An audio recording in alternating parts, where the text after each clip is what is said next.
여러분 안녕하세요. 벌써 두 번째 시간이네요.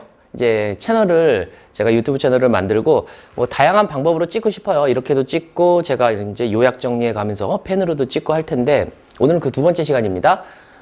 지난번에 우리가 아이진화의 예술적 개발 모형 제가 말씀을 드렸죠.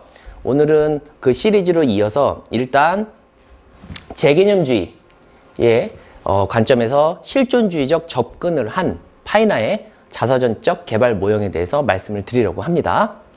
보면은 사실 이 PPT 장에서 요약된 장에서 문제 출제는 사실 다 돼요. 여러분 보면 먼저 파이나의 자서전적 모형 이거 뭐가 나겠어요? 여러분 보면은 이 명칭 나겠죠. 수구 모형처럼 그리고 특징인데 제가 일부러 이 특징과 교육 원리로 나눠놨어요. 근데 이걸 활용해서 특징 세 가지를 써줘도 되고요. 우리가 일반적으로 보면 특징은 허위의식 해방과 자아의 재인식, 성장 이것을 무엇으로 잡았다? 재개념으로 잡았다. 이 말이 이해가 안 될 수가 있는데 여러분 한번 볼까요? 파이나가 이런 생각을 합니다. 파이나는요. 교육과정 재개념주의자로 유명한데 어떤 관점을 갖습니까? 우리가 실존주의의 터에서. 근데 이 실존주의는 사실 교육 철학에 있어서도 중요한 논점이죠. 그래서 제가 이 뒷부분에 교육 철학을 한 번쯤 정리할 때 여러분 실존주의는 제가 매우 자세하게 정리를 해 드릴 예정입니다. 특히 뭐 부버와 볼로브의 입장에서 제가 정리를 해 드릴 텐데요. 이것도 하나의 출제의 킥이 됩니다. 그는 기존의 기술공학적이고 처방적인 경향에 반대했다. 그럼 기술공학적이고 처방적인 경향, 누구의 경향이죠? 여기서 보면 엄밀히 타일러의 경향입니다. 그러면서 개인의 실존적인 삶의 의미 회복에 초점을 두어야 된다. 뭐가? 교육과정이. 따라서 교육과정은 실존적 주체로서 개인이 학교의 교육과정에서 경험하는 이게 중요합니다.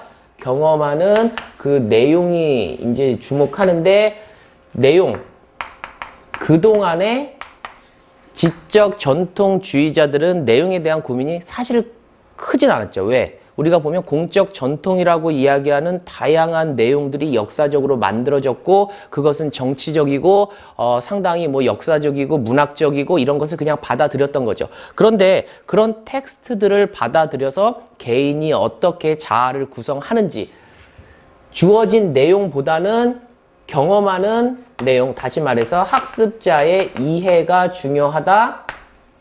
그래서 제 개념입니다. 사실 보면 교육과정이란 말은 어떻게 생겨났죠? 라틴어 꾸레레라는 말에서 생겨났죠. 그 꾸레레라는 말 자체는 여러분 보면 말이 달리는 경주로라는 말이었잖아요. 이 어원적인 의미가. 그런데 달리는 행위를 하는 건 누굽니까? 말이란 말이에요. 말. 이 말은 어때요? 저마다의 경험을 하죠. 저마다의 경험. 그럼 우리가 이게 메타포적이니까 말이 곧 누굽니까? 학습자잖아요. 정해진 경주로, 이 경주로는 정해진 코스이기 때문에 내용. 다시 말해서 이는 교과목이 됩니다. 여지껏 여러분들이 아무런 고민하셨나요? 고민 없이 배운 교과목. 나중에 제가 서양교육사를 통해서 말씀을 드릴 테지만 이 교과목이라는 전형은 중세 때 형성이 되죠. 그것이 근대, 현대에 이르기까지 뭐 때때로는 그냥 주어진 교과의 내용이지만 그 속을 아우르는 지식의 구조가 강조되기도 하고 그것을 경험하는 학습자의 경험, 우리는 뭡니까? 지금은 그 내용을 다시 한번 들여다보는 그런 시기입니다. 그런 교과목을 중시하다가 학습자 저마다의 이제 경험을 중시하게 된다. 이 경험은 저마다의 이해가 상이한 부분이죠. 이거 갖고 뭐라고 얘기합니까? 교육과정 재개념이라고 얘기합니다.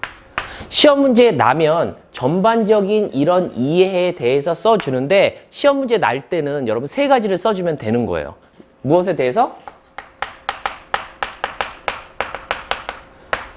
이게 뭐냐? 개념 쓰기를 하나 써줘야 되잖아. 그럼 첫 번째 중요한 건 뭐예요? 제가 말씀드린 것처럼 교육과정은 주어진 내용보다 이해에 강조를 줘야 된다. 학습자 저마다의. 그리고 두 번째는 이러한 이해는 어떻게 된다? 자서전적 글쓰기를 통해서 구성된다. 그리고 전반적으로 학습자에게 제시되는 교육 내용이라고 하는 것은 어때요?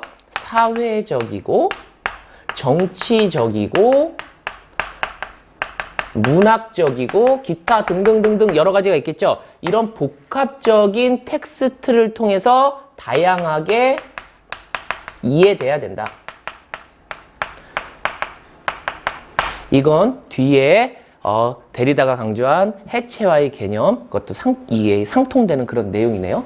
그러니까 제 개념이 뭐냐고 물어보면 이 세 가지를 써주면 돼요. 이 자체도 하나의 뭐예요? 출제될 수 있는 파트예요, 여러분께.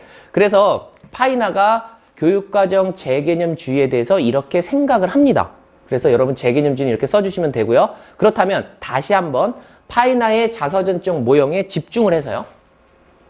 집중을 해서 여기서 보면 먼저 명칭을 써 주어야 되고 이 자서전적 모형의 특징에 대해서 몇 가지? 3가지 정도 써줘야 된다. 트렌드잖아. 무슨 트렌드? 교육과정 파트는 각 개발 모형마다 가지고 있는 특징이 있으니까 그 특징을 3가지 써줘야 돼. 헷갈리면 안 돼. 제가 방금 전에 말씀드린 건 뭐예요? 재개념주의의 내용이자 특징이에요. 헷갈리면 안 돼. 재개념주의의 특징을 써주고 이거는 뭐예요? 자서전적 모형의 특징을 말합니다. 그럼 특징 하나는 같이 써주는 거야. 허위의식 해방과 자아의 재인식. 그래서 이것이 교육과정이다. 개념이 하나 바뀌었다. 그리고 두 번째는 이 중에서 써주면 되는데 자기가 확실하게 3가지를 써주면 돼요. 경험의 개별성을 강조한다. 지식 구성과 자기 이해 과정을 강조한다. 자기 주도와 학습 공동체 원리를 강조한다. 자서전적 글쓰기를 강조한다. 이 중에서 구별되는 것으로 3가지를 써주면 그것도 여러분 출제의 하나의 킥입니다. 두 번째. 그리고 이제 3번째 출제되는 파트가 그렇다면 어떻게 허위 의식 속에서 벗어나서 자신의 모습을 찾을까? 그 방법론을 제시합니다. 그게 뭐예요? 쿠렐의 방법론이야. 우리가 이 쿠렐레라는 말 자체가 방금 전에 제가 설명을 드렸지만 처음 들어보는 말이잖아요. 이렇게 보면 학부 때 듣기도 했었을 거야. 그런데 생소하기 때문에 이게 어렵단 말이야. 그럼 쿠렐레의 방법론이라고 얘기한 것은 아까 제가 말씀드린 이런 내용을 가지고 써주면 돼요. 그래서 기존에 우리가 쿠렐레는 어떤 말이 달리는 경주로였지만 지금은 말의 경험, 학습자의 경험, 따라서 교육과정이 주어진 교과목보다는 그것을 통해서 학습자가 무엇을 이해하는지가 중요한데 이것에 대해서 구체적인 방법론을 몇 단계로? 4단계로 제시를 한 겁니다. 사실 이 4단계가 없어. 그러면 뭐예요? 어떤 개념만 제시한 거지. 그럼 뭡니까? 구체적인 방법이 없잖아. 그럼 제가 모호한 내용입니다. 그런데 구체적인 방법론을 4단계로 제시를 합니다. 외울 때는 여러분 회전, 분, 종이라고 외워요. 사실 보면 앞자 하나씩 따갖고 회기, 전진, 분석, 종합. 그럼 이것을 한 줄씩은 써줄 수 있어야 돼. 여러분들이. 그리고 오늘날 트렌드를 보면 이 내용을 이해해서 여러분이 수업에서 어떻게 이를 적용할 수 있는지 깊이 있게 물어보면 이걸 물어볼 거야. 여러분 보면 이걸 물어볼 거야. 그럼 여러분 대부분이 뭐야? 변별 당합니다. 생각을 안 해봐. 여기까지만 주로 공부를 하거든요. 우리가. 그래서 제가 이것을 매칭시켜서 설명을 잘 드리겠습니다. 오늘 제가 이 찍는 것의 좀 핵심적인 내용이에요. 왜냐하면 하나는 이 명칭 쓰는 거, 그죠? 파이나라는 학자 또는 어떤 책은 피나라고도 하는데요. 왜 일반적으로 파이나라는 말을 쓰죠? 그래서 파이나라는 학자의 이 자서전적 모형이라는 명칭 하나 나고요. 그리고 이 사람의 핵심이 교육과정을 다시 생각해 봐야 된다는 재개념이잖아. 그것이 또 하나 날 수 있어. 이 재개념. 그럼 이 3가지를 가지고 써주고요. 그리고 이 자서전적 모형 자체의 특징을 갖고 쓰라고 하면은 이 특징과 교육 원리를 갖고 써주면 되고요. 그리고 이 사람이 구체적으로 교육과정에서 제시한 방법론 하면 이걸 얘기합니다. 그러면서 단계를 얘기할 거란 말이야. 그럼 이걸 한 줄씩 써주면 되고 더 어렵게 물어보면 파고 들어가. 그럼 변별시키고 싶어. 그러면 뭡니까? 이걸 갖고 써줍니다. 교과마다 다르긴 한데 국어교과라든가 아니면은 어떤 도덕교과라든가 아니면 사회교과도 아마 그럴 거예요. 이런 파트를 다룰 수 있어. 어떤 걸 하냐면 내러티브 교육과정. 그래서 제가 제 특강에서 보면 내러티브 교육과정 PCK와 같이 붙여갖고 제가 설명을 해드렸어요. 제 교육학 채널에 분명히 있으니까 여러분 보세요. 제가 제 채널에 있고요. 이 동영상은 또 이건 카페입니다. 카페. 이거 다음 카페야. 다음 접속해서 EOS 임용까지 딱 치면은 제 카페가 나옵니다. 그럼 제 카페에서 여러 가지 자료들을 신박하게 많이 올려놓을 테니까 여러분 참고하시기 바랍니다. 모두 합격하시길 바라요. 제가 최대한 지원하겠습니다. 그럼 보면 그래서 왔어. 여기 다시 회귀는 뭐야? 자서전을 쓰려면요. 자신의 모습에 대해서 제대로 바라봐야 된단 말이야. 과거로 돌아가서 자신의 모습을 떠올려서 바라보는 걸 갖고 우리는 회귀라고 그래. 회귀 돌아간다. 전진이라고 얘기하는 것은 미래를 연상하고 상상하면서 오늘 자신의 모습을 바라보니까 전진이야. 이건 과거야. 키워드가 이건 과거로 돌아가서 이건 미래를 상상하며, 그리고 분석이라고 얘기하는 것은 어떻습니까? 타인의 말과 여기 나온 것처럼 글을 통해서 집단 토의를 통해서 학습 공동체를 통해서 자신을 객관적으로 분석하는 것을 말하고요. 그래서 이거는 여기서 보면 이 타인의 반응, 타인의 말과 글, 그래서 요 말이 이제 되게 중요해.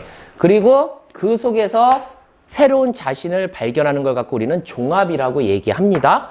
그러면 이제 보세요. 제가 이걸 말씀을 드릴게요. 과거에 여러분 이 회귀라는 방법을 통해서 선생님들이 안 썼던 게 아니에요. 어떤 걸 썼다고? 나의 성장 곡선. 그죠? 그리고 과거에 아팠던 경험 또는 내가 지금까지 어떻게 커왔는지 어떤 기타 등등에 대해서 뭐 어떤 부모님 그리고 또 어떤 나의 우리 가족사 이야기 이런 걸 한번 써보라고 하잖아요. 다 뭐예요? 회귀라는 방법입니다. 이게 보면. 그리고 전진이라는 방법은 뭐예요? 우리가 미래의 나에게 편지 쓰기. 그죠? 그리고 나의 장래 희망, 그걸 디자인하기, 계획하기. 진로교육에서 많이 하는 그게 다 전진이라는 방법입니다. 그리고 오늘날 강조하는 배움 중심의 학습 공동체를 해요. 그러면 여기서 보면 회귀 전진을 통해서 두 개를 합해서 뭐랍니까? 여기서 보면은 자서전적인 글쓰기라는 걸 합니다. 여기 회상이라는 게 뭐야? 여기서 보면 회귀고요. 자유연상은 전진이라는 방법이죠. 그럼 글쓰기가 됐어. 그럼 여기서 끝나는 게 아니라 그것을 돌려가면서 읽습니다. 그러면서 해석적 읽기, 다른 사람의 시각에서 읽잖아요. 어때요? 왜 친구는 그런 생각을 했을까? 왜 의문점이 듭니다. 얼마나 힘들었을까? 아팠을까? 그때 너는 무슨 생각을 했니? 하면서 뭐 합니까? 해석적 읽기를 하면서 현상학적 질문을 합니다. 그럼 어때요? 나도 생각하지 못했었던 또 다른 나의 모습을 발견하게 되는 거죠. 왜? 학습 공동체를 통해서 여러 사람이 그 글을 읽어주고 해석학적인 읽기하고 현상학적인 질문을 해주니까. 그렇게 되면 어떻게 됩니까? 타인의 경험을 분석해갖고 종합을 해주기 때문에 그 속에서 이 종합을 통해서 무엇이 일어나요? 여러분 보면 새로운 자아의 발견이 일어납니다. 그럼 새로운 자아가 발견돼. 그러면 어떻게 됩니까? 또 다른 나에 대해서 글을 쓰는 에세이 쓰기라는 게 이제 이루어집니다. 여기서 에세이 쓰기. 그러니까 우리가 이런 거죠. 자전적인 에세이라는 게 어떻습니까? 자기 자신에 대한 성찰이 있어야 써지는 거죠. 그러니까 여기서 보면 회귀와 전진 그리고 분석이라는 방법을 통해서 성찰이 이루어지고 에세이 쓰기가 이루어집니다. 그럼 이 단계에서 필요한 건 뭐죠? 교수자들은 저마다의 성찰이 다르므로 거기에 대해서 무엇을 해줘야 되는 거죠? 개별화된 지도를 해줘야 된다. 개별화 교수가 여기 또 필요한 겁니다. 그러면 정말 어렵게 문제를 냈어? 그럼 어떻게 됩니까?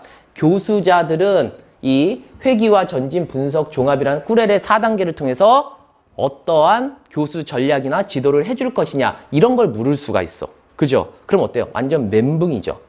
학습자들을 보면 이제 어떻게 써야 될까 막 머릿속에서 생각을 하면 제 수업을 들었으면 어때요?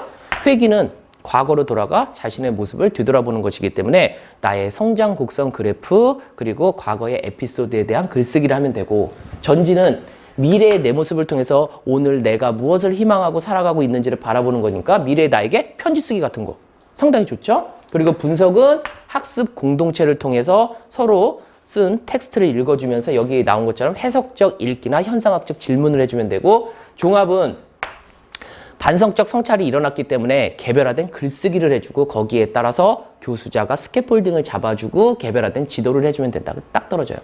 여기 보면 4단계 교수자의 지도 그리고 방법까지. 제가 말씀드린 이 파이나의 자서전적 모형, 이 설명 내에서 문제가 빗나갈 수가 없어. 여러분 보면요. 여기서. 이 내에서 무조건 문제는 다 나는 거야. 여러분, 아시겠어요? 다시 한번 정리해 드릴까요? 먼저 이 재개념에 대해서 한번 물어봐. 이 문제에 대해서 한번 물어볼 수 있어. 현재 교육학 트렌드, 그리고 명칭 물어보잖아요. 왜? 다 어려운 게 아니야, 교육학 논술 문제가. 명칭 하나 물어보고 이 모형의 특징을 물어볼 수 있어. 가장 심플한 스타일이죠. 이거 갖고 써주면 돼. 내용으로 들어갑니다. 이게 핵심이니까. 그 방법론이니까. 방법론은 회전, 분종, 4단계야.